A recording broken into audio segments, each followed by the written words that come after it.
ఈ గలతీ పత్రిక 5వ అధ్యాయము ఒక మాట చూడండి, 4వ వచనం.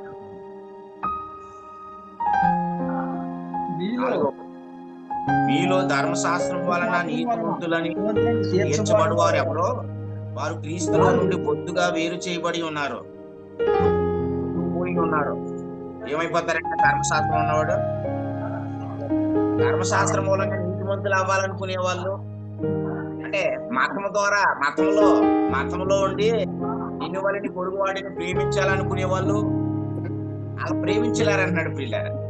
ఏమంటే భారతీయులందరూ కూడా ఆ వాడు ఏం చేస్తున్నారంటే పలకడానికి బాగుంది, ప్రేమించాలి బ్రదర్, నిన్ను వాళ్ళని పొరుగు వాడిని ప్రేమించు అని అంటున్నారు.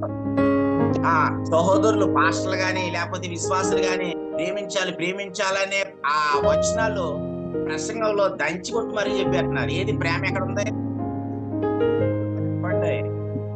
ప్రేమ ఎక్కడ ఉంది? ఇదే పదం పొరుగు ఎవరో మతంలో ఉన్న అన్నిజనులు కూడా అంటున్నారు. వాళ్ళు చిన్న గారు రాసుకుంటున్నారా? Okay right. ప్రశ్న మీరు మిస్ అయిపోతారు అనమాట. మళ్ళీ ప్రశ్న మిస్ అవుతే బిట్ మర్చిపోతారు. చెప్పండి. ఇప్పుడు ఇది మళ్ళీ మతంలోనికి వెళ్ళి ట్రై చేయకూడదు. ఆల్రెడీ ప్రేమించేది అనేది మన సిస్టమ్ సిప్పు పెరిగాడు ఆయన యేసు ప్రభు రక్షణ. అవునండి. యేసు ప్రభు నేను మిమ్మల్ని ప్రేమించాను కనుక మీరు ఒకరిని ప్రేమించండి అని క్రీస్తుని విశ్వసించినప్పుడే మనకి పాప విమోచన జరిగింది. మతంలో లేవు, ఇంకా మతం అనే ఆజ్ఞలు లేవు. ప్రేమిస్తామంట స్వాతంత్రం, ప్రేమించడానికి నేను స్వాతంత్రుడును, పరిశుద్ధంగా జీవించడానికి నేను స్వాతంత్రుడును, నీతిగా పవిత్రంగా జీవించడానికి నేను స్వాతంత్రుడును. మళ్ళీ మతంలోనికి వెళ్ళి అన్యజనుడు ప్రయత్నించినట్టుగా విశ్వాసి ప్రయత్నించవలసినటువంటి అవసరం లేదు. అసలు ఆల్రెడీ స్వాతంత్రుడు. కాబట్టి ప్రియులారా, వీళ్ళు చాలా మంది మతము మార్గము ఒకటి కాదు. మతం అనేది అన్ని దేశాలలో అన్ని మతాలలో ఉన్నది. అర్థమైందా? మరలా ఇంకోసారి చెప్తున్నాను నేనంటే, మతం అనేది ధర్మశాస్త్రం. గుర్తుపెట్టుకోండి, మతం అనేది ధర్మశాస్త్రం. ఈ మతం అనే ధర్మశాస్త్రము అన్ని దేశాలలో ఉన్నది. ప్రపంచంలో ఎన్ని దేశాలు అయితే ఉన్నాయో అన్ని దేశాలలో ఉన్నది. దేశాలలో ఎన్ని రాష్ట్రాలు ఉంటాయి, ఎన్ని గ్రామాలు ఉంటాయి, ఎన్ని నియోజకవర్గాలు ఉంటాయి, ఎన్ని మండలాలు ఉంటాయి, ఎన్ని కుటుంబాలు ఉంటాయి, ఎంతమంది ఉన్నారో అంతమందిలోనూ కూడా ఈ మతం అనే ధర్మశాస్త్రం ఉంది. ప్రేమించాలి అనే మనస్తత్వం, ప్రేమించాలి అనేది వాళ్ళ స్వనీతి. ధర్మశాస్త్రం మతం అది. మతములో ఉండి ప్రేమించాలంటాడే తప్ప ఎవరిని ప్రేమించలేడు. ఒకవేళ ప్రేమించాలని అనుకుంటే అది పచ్చి అబద్ధం. ఎందుకు పచ్చి అబద్ధం అంటున్నానంటే, వీళ్ళ పౌలు కంటే గొప్ప వాళ్ళ చెప్పండి. మన స్వాతంత్రులము, యేసు ప్రభుకే దాసులము, దృష్టాత్మను కప్పి పెట్టకూడదు. మతములో ఉండి ప్రేమించగలుగుతాడా నన్ను ప్రియులారా? పౌలు కంటే గొప్పవాళ్ళ? పౌలు ధర్మశాస్త్రంలో గమలీయేలులోని పరిసయ్యుడి దగ్గర నేర్చుకుని యోధా మతంలో ఉన్నాడు పౌలు. అదే నిన్నువలని పొరుగువాడిని ప్రేమించండి అంటాం కదా. మార్గము మతం ఒకటి కాదు. అదే చెప్తున్నాను. మీరు ఒకవేళ డౌట్ వస్తే నాకు ఫోన్ చేసి అడగండి. డౌట్లు రావు, డౌట్లు లేవు. మార్గంలో డౌట్లు లేదు, నెగిటివ్ లేదు. చాలా మంది డౌట్లతో జుట్లు పీకేసుకుంటున్నారు, అర్థం కాలేదని. అది శాస్త్రులు పరిచయం లాంటి మాట. ఇలా ఇప్పటి వరకు కూడా అలాగే ఉంటారు, ఇంకా అలా తిరుగుతారు అంతే. కాలుగాలి పిల్లిలాగా శాస్త్రులు పరిచయాలు యేసు ప్రభువుని అలాగే ఎప్పటించారు పిల్లలు. ఆయన మీద ఏదో శోధించడమే, ఏదో మాట్లాడేయడమే. చివరికి ఆయన సిలువేయబడ్డాడు, తిరిగి లేచాడు, పరలోకానికి వెళ్ళాడు, ఇప్పుడు రానై ఉన్నాడు. ఇప్పుడు కూడా రక్షణ లేదు వాళ్ళకి, ఇజ్రాయేల్కి. ఇంకా తిరుగుతున్నారు. పిల్లలు ఆలోచించండి, మతంలోని ప్రేమ లేదు. ప్రియులారా ఆలోచించండి, మతంలో ప్రేమ లేదండి. పౌలు గారు గమలీయేలు పరిసయ్యుడి దగ్గర నేర్చుకుని ధర్మశాస్త్రంలో ఉన్నప్పుడు మాట ఏం చేశాడంటే, క్రైస్తవులను జుట్లు పట్టుకుని బయట ఈడ్చి కొట్టేశాడు. ప్రియులారా ఆలోచించండి. ఇంకా చెప్తున్నాను చూడండి. స్టెఫను రాళ్ళతో కొట్టించి చంపింది ఎవరో?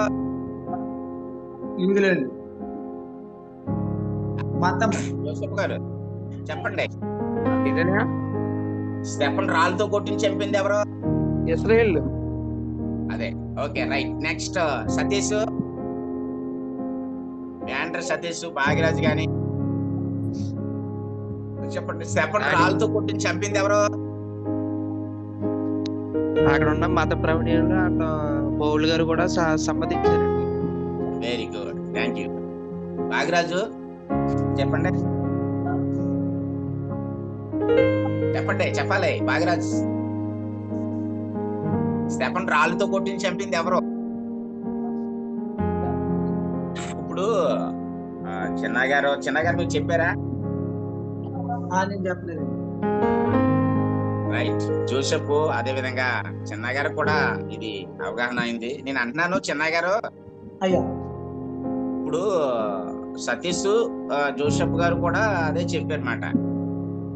సతీష్ అయితే పౌలు గారు, మతంలో ఉండి పౌలు గారు, తర్వాత ధర్మశాస్త్రాన్ని ఉన్న ఇశ్రాయేలీలని జోసెఫ్ చెప్పాడు. వీళ్ళు చెప్పింది రైటేనా?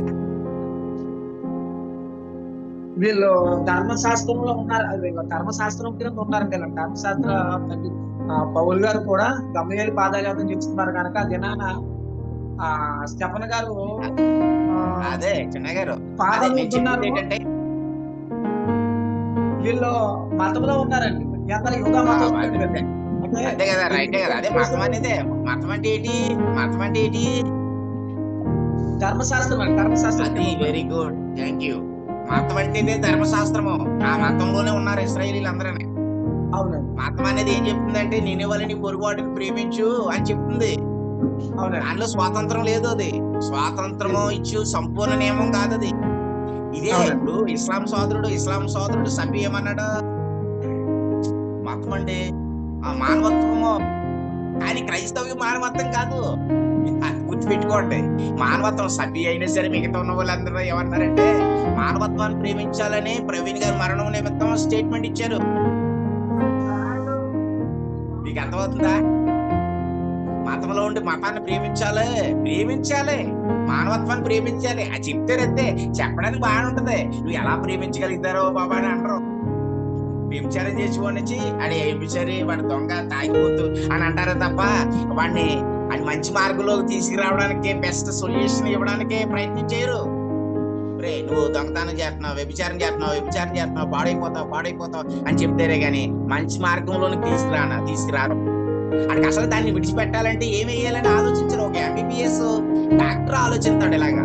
కనీసం ఎంబీబీఎస్ ఉన్న డాక్టర్ కూడా ఆలోచనలు కూడా ఇప్పుడు క్రైస్తవ ఈ ధర్మశాస్త్ర బోధకులకు ఉండడం లేదు.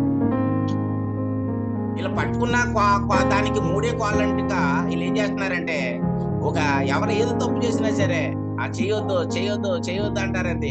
ఒరే బాబు చేయకుండా ఉండడానికి ఏదిరా బాబు కారణం అని ఆ బెస్ట్ సొల్యూషన్ మార్గం చెప్పరు.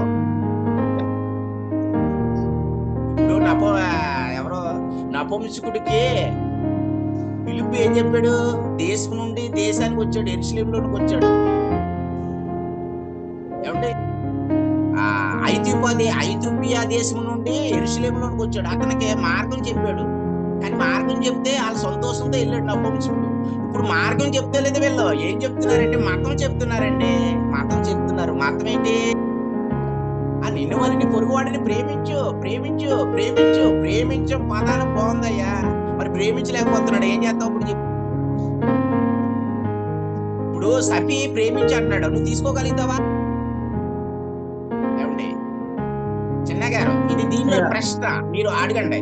సపి ప్రేమించి అన్నాడు, నిన్ను వాళ్ళని పొరుగువాడిని ప్రేమించు అని అంటున్నాడు, నువ్వు తీసుకోగలుగుతావా? చెప్పండి ఆన్సర్. జోసెఫ్ గారు గాని, సతీష్ గాని, భాగ్యరాజ్ గాని, దీపన్ కుమారి గాని, ఇంకా ఎంతమంది అయితే ఉన్నారో తీసుకోగలుగుతారా? తీసుకోలేరు. ఎందుకంటే చెప్పమంటారా? అతనికి బేస్మెంట్ లేదు. వినాలి. అతనికి బేస్మెంట్ లేదు. బేస్మెంట్ ఏమి లేదు. విశ్వాసం ద్వారా దేవుని కుమారుడా, విశ్వాసం ద్వారా దేవుని ఆత్మను కలిగి ఉన్నాడా, కొత్త నిబంధనలో ఉన్నాడా, అతనికి క్రీస్తు శిరస్సు ఉన్నాడా? ఆ నిలువని పొరుగువాడిని ప్రేమించు అని చెప్తున్నాడు. అన్య జనులు ఉండి మతంలో ఉండి ప్రతి ఒక్కరూ చెబుతున్నారు. కానీ తీసుకోగలుగుతారా? బేస్మెంట్ ఉందా వ్యక్తికి? బేస్మెంట్ మీద ఉండి మాట్లాడాలండి. బేస్మెంట్ మీద లేకుండా మాట్లాడితే ఆ వ్యక్తిని విశ్వాసి ఎలా తీసుకోగలుగుతాడు? ఒకవేళ విశ్వాసి తీసుకున్నా ఎలా జీవించగలుగుతాడు? జీవించలేడు. ప్రియులారా, ఆలోచించండి. ఇశ్రాయేలీలందరూ కూడా స్టెఫెన్ని రాళ్ళు పెట్టి కొట్టి చంపేస్తున్నప్పుడు మరి నిన్ను వలని పొరుగువాడిని ప్రేమించు, నిన్ను వలని పొరుగువాడిని ప్రేమించు అన్న ఆజ్ఞ ఏమైపోతుందండి? ఏం చేశారు?